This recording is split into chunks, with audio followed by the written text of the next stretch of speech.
Bernadette Okuno po dito sa Kyoto. Pasensya na po at medyo matagal po tayong hindi nagkita. Marami po kasing inaasikaso. Kababalik ko lang po ulit galing ng Pilipinas. So, marami po akong ikukwento sa inyo. Pagpasensyahan nyo na po talaga at matagal ako nawala kasi nga, yun po, maraming lang yun na. So, magandang gabi po sa lahat ng ating kababayan na nandiyan sa ibang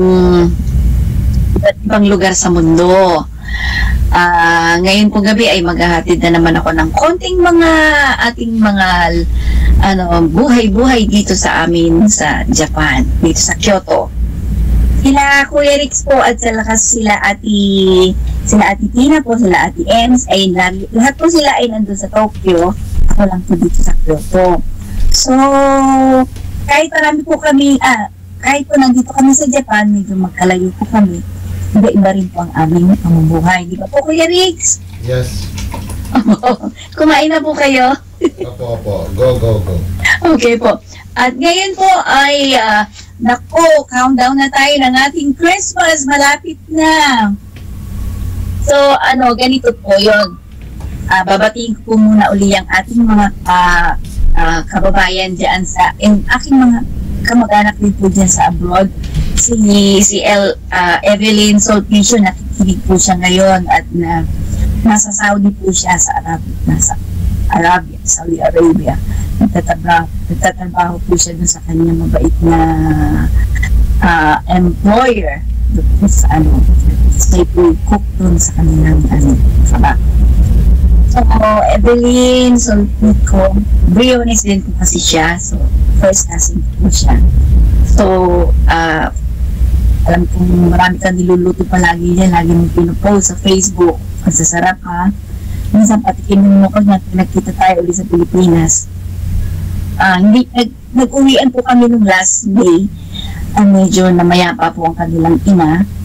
Pati po yung kapatid niya po nasa States, si Lucy. Nag-uwian po sila. Kaya medyo hindi lang po kami nagkasabay ng nagkita-kita. Ako naman po ipabalik dito. So, yun, kita-kita na lang ulit tayo sa mga darating na panahon.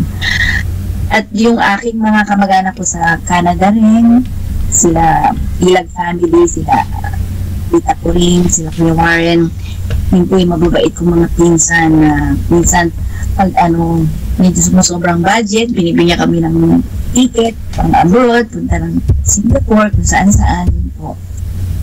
Ganyan po kami mahalan mga magpipinsan. Yun po. Kung sino yung nakakaluwag, yun po nag-share ng mga blessings. Ganyan.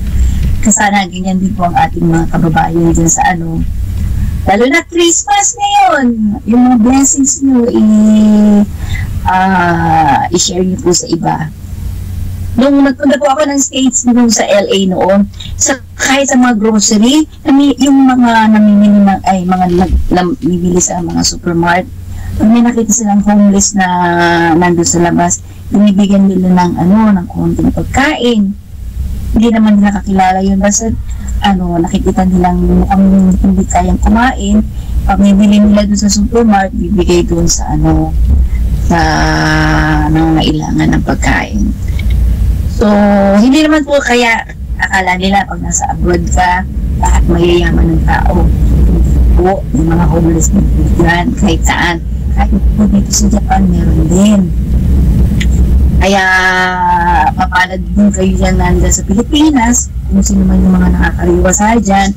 Mag-share din kayo ng blessings, lalo na Christmas ngayon. Diba po?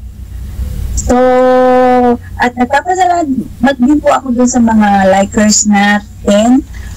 Ako po pala, yung mga lagi nagla-like sa aking mga post, lalo na po, kahit mga pagkain, wag na nakikita nila meron akong pinupost. Maraming salamat po sa aking mga batchmates dyan sa Laurel, sa San Sebastian, sa mga kasama ko po sa simbahan dito sa Kyoto, sa Kyoto Pag-asa Filipino Community.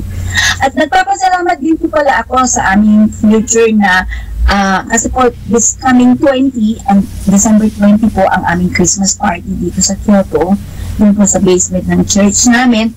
Every year po doon po kami nagsiselebrate meron po kami mga sponsors na nagbibigay ng mga cash or cash donations at saka yung mga gifts na pwede namin ipamigay sa mga bata na namamasko po dun sa aming event na ginagawa para doon sa Christmas party.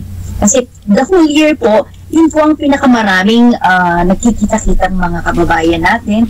Dinadala nila yung mga anak nila. Kasi po, pasensya na po, dire-diretso sinasabi ko, no? Kasi po, doon sa every year Christmas party namin, meron po kaming presentation doon na sa last part po ay meron kaming Santa Claus na nagbibigay ng gifts para sa mga bata. So every year po yun, meron pong private school dito yung Notre Dame, nagbibigay po sila nagdo-donate po sila sa aming community ng mga gifts na pwede namin ipamigay sa mga bata. Doon po, nakapila po yung mga bata doon. Tapos si Santa Claus na minsan po yung aming pare, this year po yung ang aming guest po ay ang husband po ng aming isa sa mga officer po namin dito sa aming community. So at least hindi po napuputol ang pagbibigay namin ng kasiyahan para dun sa mga bata na every year yun ang tanushimi nila. Yun po talagang inaabangan ng mga bata. Nagbibigay po kami ng mga games, kung sino yung nalo, may gifts pa rin sila, tapos may raffle draw po kami. So sana po magpatuloy pa rin po yung pagtulong ng mga sponsors. Tulad po ng, alam kong yung mga Filipino community natin na nandiyan sa iba't ibang lugar, ay meron din silang mga ginagawang mga event na katulad ng ginagawa namin. So, yun po, sana po huwag kayo magsasawa na tumulong sa mga katulad namin nagsaserve sa community. Kasi po, doon lang po nagkakabanding-banding ang ating mga kababayan na sa kagitnitan dito nagtutulong-tulungan po. So, yun po. Kayo po dyan, Kuya Rix, kumusta po kayo dyan? Okay lang, malamig na naman. Opo. Nagtapos na po yung iyong Christmas party? Marami nang nagsiselebrate dito ng Christmas party. Yun po. Sa inyo po dyan, wala pa? Sa radyo, wala pa po. Sayang ano. Kasi po sa 22 uwi na naman po ako eh. Buti ka pa, jet-sitter ka pala ngayon. Hindi po. Hindi lang po kasi natapos yung aking mga dapat asikasuhin doon. Very good po. Kasi siyempre po ako ang leader dito sa community namin. Tapusin ko muna yung Christmas party at babalik po uli ako doon. Sana matapos mo na kaagad yun. Nga po. Alam niyo naman po, lalo na Christmas season, marami ding mga bakasyon. Medyo sasayang din yung mga ilang panahon ko. Kaya lang, siyempre po, after 20 years, ngayon lang po ulit ako magki-Christmas sa atin. Okay Opo. Pero hindi naman po Christmas lang kasi nga marami pang dapat asikasuhin. Kaya yun po. Tapos po, kanina nga po palang umaga isi-share ko rin kasi meron pong humingi ng tulong na kababayan natin. At medyo yung isang anak ng kababayan natin ay medyo nagkaroon ng problema. First time po. Basta ito po ay mga privacy nila. Hindi naman po namin inilalabas ang kanilang privacy na yung names nila. Hindi po namin. I-share ko lang po sa inyo ngayon ang sitwasyon na nangyari.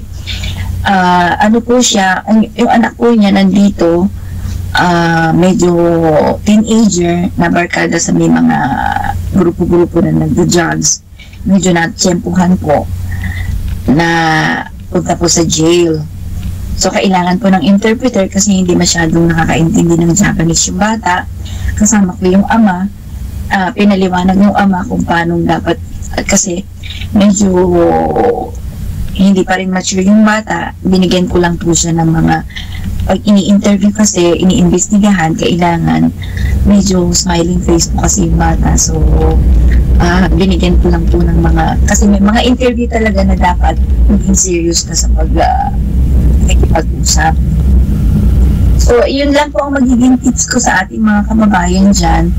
Hindi po, dito po kasi masyadong mahigpit. Sana po, kung meron kayong mga kaibigan na nanliligaw ng landas, kung alam mong makakasama naman sa iyo, maghiwalay ka na. Kasi masasayang yung buhay mo nang wala lang, nang ganun-ganun na lang. Buti kung may tutulong sa'yo, katulad ng ama, kailangan maglabas ng 150 na pad para mapalabas ang bata. Buti kung ang tutulong sa'yo ay may nakahandang ganung pera. So yung mga anak po natin na medyo hindi natin alam na naliligaw na ng landas, ay kayo na po ang magpayo at para hindi naman masaya yung kanilang kinabukasan. At gano'n naman po dun sa ating mga kababayan na nakikita nyo ng kasi hindi po namin nabigyan ng tip yung bata na umiwas na. Yun pala, matagal na palang nakatip namin, yun nga, na sinusubaybayan sila ng grupo na mahuli. Kaya, yun, bago kayo mahuli, umiwas na po sa mga ganyang grupo. Ano po? Kung sa Pilipinas lang yan, hindi ko naman sinasabi na lahat sa atin sa Pilipinas ay nalalagyan, naaareglo. Pero dito po kasi, kahit may pera ka, hindi ka pwedeng mag-areglo. Talagang ikokorte ka, talagang iimbestigahan lahat. Pati pamilya mo, lahat iimbestigahan yun. Kawawa naman yung pamilya mo, madadamay pa. Yun po. Yun po ang isang mga sitwasyon na tinutulungan namin dito sa aming community. Yan po. Sana po ay makatulong or makabigay ako ng advice sa inyo na umiwas sa mga ganun. Yan po. Kaya hindi lang po yung mga ganung sitwasyon, kung may mga problema pa rin po kayo, yung mga community nyo na nandyan sa malalapit na lugar ninyo, humingi po kayo ng tulong doon, ng mga advice kung meron silang maitutulong. Lalo na't ang ating embassy ay hindi naman basta-basta lang nakakarating doon sa mga dapat tulungan. Ang tinatakbuhan po talaga ngayon ay ang community muna or ang simbahan o ang ating mga madre. So, kung wala po kayong ibang matatakbuhan, makibalita lang po kayo sa mga kababayan nating Pilipina at sana naman ituro ng mga ating kababayan dyan kung saan makakahingi ng tulong. Po. Okay po. Sana may naintindihan kayo sa sinabi ko. 10 minutes dire-diretso, no po. So,